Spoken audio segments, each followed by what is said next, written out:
एक दुर्दांत आतंकवादी सैफुल्लाह फारूक पंडितों का हत्यारा कश्मीर में, उसको टिकट देती है। भाई मुसलमानों का वोट चाहिए तो एक मुश्त जो शर्तें ले आओ सब पर राजीनामा बदल दिया जाएगा।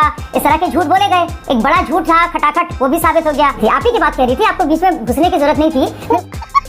शब्दों का मर्यादित इस्तेमाल कीजिए। मैं बहस मुबाहिसा में नहीं जाना चाहती। आप बीच में घुस रही हैं। नहीं, ये घुसना शब्द ठीक नहीं है। शब्दों की मर्यादा, मेरी बात को शब्दों की गरिमा रखिए। लगातार बोलेंगे तो कैसे हो पाएगा। अच्छा चलिए बोल लीजिए, आप बोल लीजिए कि आप गरीब मुसलमानों को आप चूसते रहें।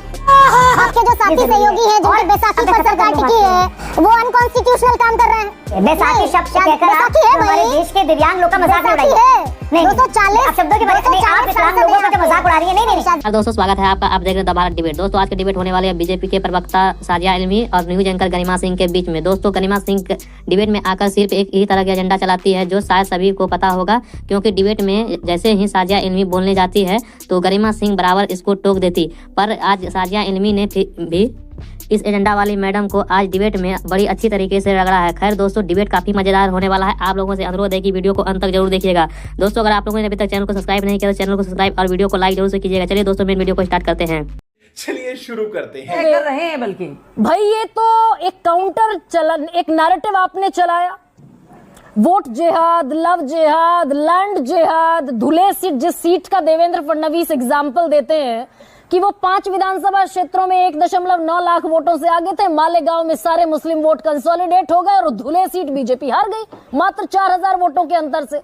तो वो कंसोलिडेट कर ले, आप कर लें तो ठीक जायज, ये कर लें तो गलत। एनसीपी शरद पवार साहब के दल को 58 लाख से अधिक, शिवसेना उद्धव बाला साहब ठाकरे जी की पार्टी शिवसेना को 95 लाख से, मतलब 2.5 करोड़ लोग, इसमें से 90% हिंदू समुदाय के लोग हैं।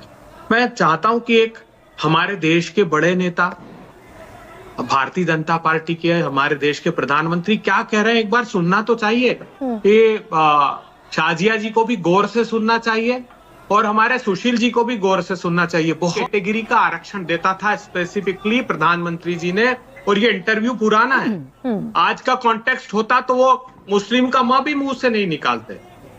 आज देश के लोगों गौर से सुनिए रणनीति क्या है भारतीय जनता पार्टी की। वो भारतीय जनता पार्टी जो एक दुर्दांत आतंकवादी सैफुल्लाह फारूक पंडितों का हत्यारा कश्मीर में, उसको टिकट देती है। ये एक रणनीति और अपना रहे हैं। इनको पता है ये चुनाव हार गए। अभी आप देखिए शिवसेना के प्रवक्ता ने क्या कहा कि लोकसभा में ने निर्णय ले लिया उन नारों का।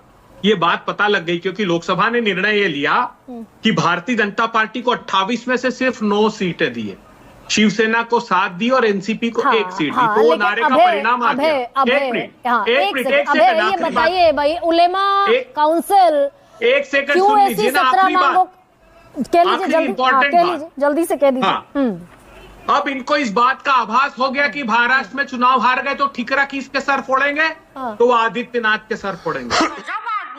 काउंसिल जो अपनी मांगों के साथ 17 शर्तों के साथ पहुंची महाविकास अघाड़ी के पास कि मुस्लिमों को 10% आरक्षण दोगे तब समर्थन देंगे, वक्फ बोर्ड संशोधन विधेयक का विरोध करोगे तब समर्थन देंगे, और सुनने में आया कि ऐसी मांगों पर रजामंदी भी दे दी गई है कि भाई मुसलमानों का वोट चाहिए तो एक मुश्त जो शर्तें ले आओ सब पर राजीनामा।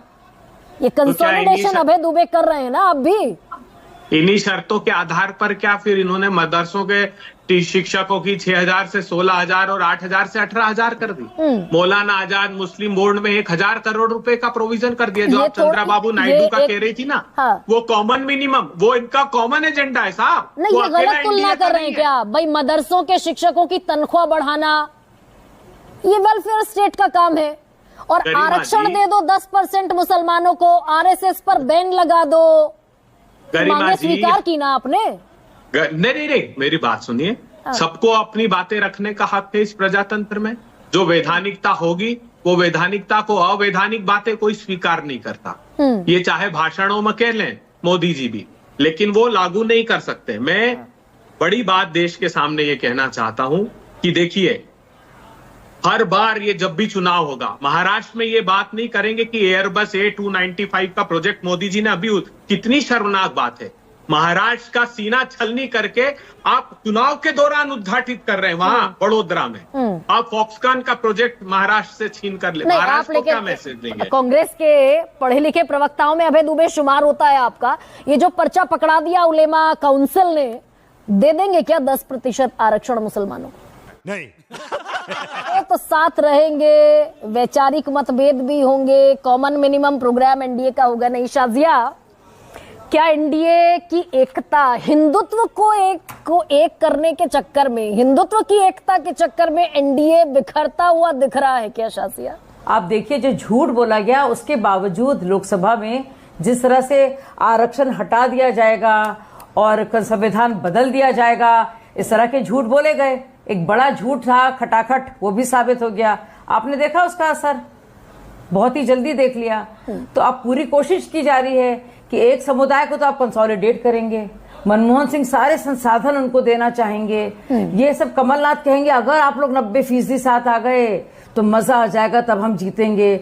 और उसके अलावा दुनिया भर की बातें कही गई। वोट जिहाद तो हमने सुना कि मुसलमानों का तो काम ही है वोट जिहाद करना। मतलब बेचारा जो मुसलमान का बच्चा है, खुद अखिलेश यादव तो ऑस्ट्रेलिया में पढ़ेंगे, लेकिन जो मुसलमान बच्चा है, गरीब है, वो तो सिर्फ वोट जिहाद करेगा और मदरसों में पढ़ेगा। ये तो बात साफ जाहिर है। तो असली मुसलमान के दुश्मन तो ये पार्टीज हैं और सनातन विरोधी तो हैं ही। तो पता नहीं किसके साथ है, अपने परिवारों के ही साथ हैं। लेकिन मैं एक बहुत इंटरेस्टिंग चीज आपको बताना चाहती हूँ। आपको बड़ी दिक्कत हो रही है एक रहने में, अगर हिंदू विभाजित ना हो, साथ में रहें, उससे बड़ी दिक्कत बहुत से लोगों को हो रही है। कहीं ना कहीं खतरे की अलामत है, क्योंकि अब नया पैतरा शुरू किया राहुल जी ने, कुछ समझ में आ नहीं रहा है बेचारों को। अब मैं आपको बताती हूँ क्या हुआ हरियाणा में। हरियाणा में आप देखेंगे तो बहुत शानदार जीत हुई, लेकिन वोट प्रतिशत आप देखेंगे तो भाजपा और कांग्रेस का काफी कम था। अब ऐसा कैसे बराबर था, तकरीबन बराबर। आप इसलिए देखेंगे कि जो 5 वही मैं कह रही थी, आप ही की बात कह रही थी, आपको बीच में घुसने की जरूरत नहीं थी। मैं वही कह रही थी, शब्दों का शाजिया, शब्दों का मर्यादित इस्तेमाल कीजिए। मैं बहस मुबाहिसा में नहीं जाना चाहती, बस मैं बड़े सम्मान से आपको ये कह देना चाहती हूँ कि बीच में घुस रही हैं आप। नहीं, ये घुसना शब्द ठीक नहीं है। शब्दों की मर्यादा, मेरी बात को, शब्दों की गरिमा रखिए और बहस मुबाहिसे में मत पड़िए। आप फंस जाती हैं, आप फंस जाती हैं। बहुत मर्यादा है, मेरे शब्द बहुत मर्यादित है। प्लीज अरे भाई बोलने दीजिए, आप लगातार बोलेंगे तो कैसे हो पाएगा। अच्छा चलिए बोल लीजिए, आप बोल लीजिए।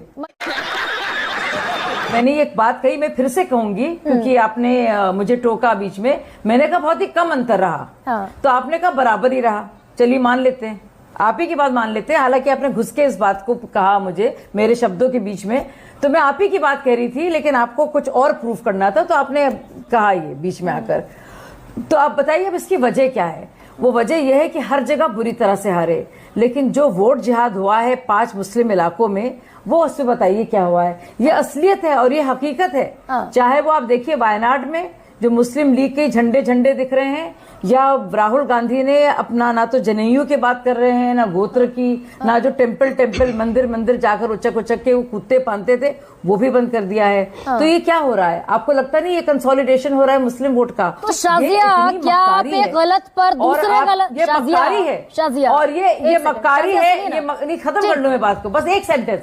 ये सुनिए, नहीं आप चाहते हैं कि आप गरीब मुसलमानों को आप चूसते रहें। उनका मतलब आप किसी भी तरह से खून चूस कर आप सत्ता में बने रहें, और उनके लिए करे भी कुछ नहीं। अब शाजिया और बात कही, मैं उसका भी जवाब शाजिया भाई, चलिए ठीक है, आप ये कह रही हैं, आप इस बात को रख रही हैं कि 80% कंसोलिडेशन की अपील इसलिए की गई क्योंकि लोकसभा चुनाव में 20% वोट मुस्लिमों का कंसोलिडेट हुआ।